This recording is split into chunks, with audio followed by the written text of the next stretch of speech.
kids can get anxiety. They can be very anxious about both situations, and they can be anxious because it's a genetic piece of who they are. Children actually, I think, in some ways experience anxiety on a more regular basis than adults because they are experiencing more new events in their lives. So they can be impacted greatly by changes in teacher, changes in classroom, changes in when you move. They can have, for a number of reasons, they can have anxiety, but mostly everything they experience is new and different.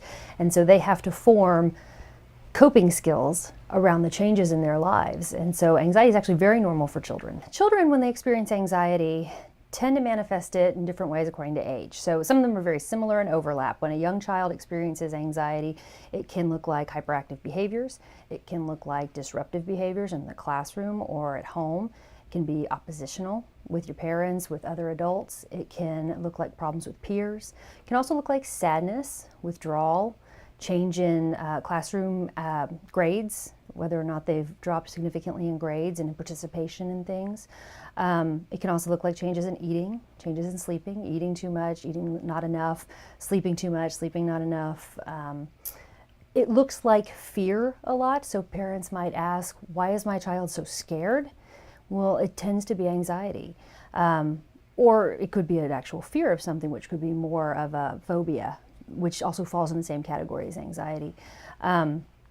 For a teenager, it would look like a lot of those same things, but they can also add, risk-seeking behavior, hanging out with kids that, maybe would not be their normal friends and getting them into trouble. It can look like experimenting with alcohol and drugs as well.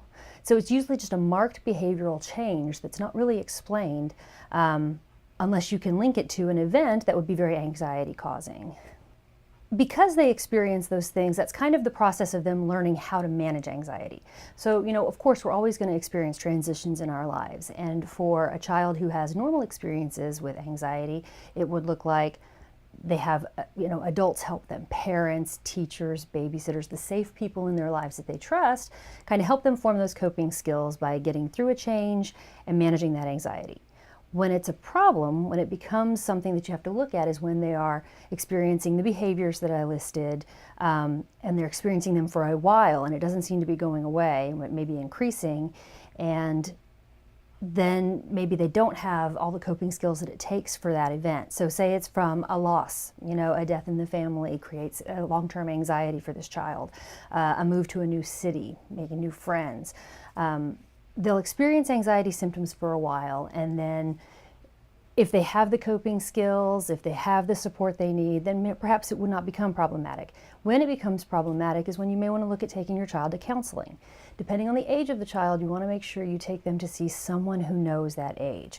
A child and family therapist is probably the best person for young children, for adolescent children, even for teenagers, because they know how to tell the difference between the different things that may be happening.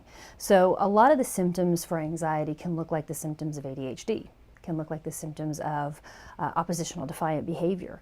It's really important to get somebody who can help look at the big picture of what's happening in this child's life and their relationships so that they can properly diagnose anxiety and then help treat it. And the treatments can look like regular counseling, play therapy for young children, talk therapy, art therapy, things that allow children to express their thoughts, their fears, either through play, through art, being able to talk about it with that safe person, and then also engaging the parent. It's really important for the parents and the adults in a child's life to understand what the child's experiencing and then to be able to have skills and tips to coach them through it, because then those translate to home. All the things they need and they get in the therapist's office translate to home, which helps reduce the anxiety faster.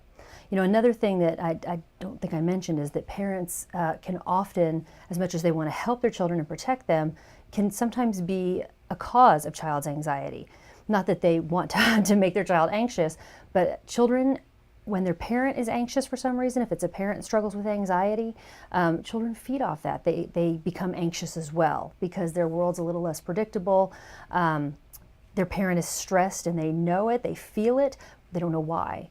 And so it can commonly happen that if a child has an anxious parent and that anxiety is not treated and maintained by the parent, then the child would experience anxious symptoms as well. Counseling can, of course, help the adult with it, and it can also help the child, and then they can learn skills together as well. Sometimes in severe cases, medication might be necessary, medication evaluation for managing anxiety in children, but it's rare, and I would say that it's one of those things that probably needs to be looked at after a lot of talk counseling and other things have been tried in the home.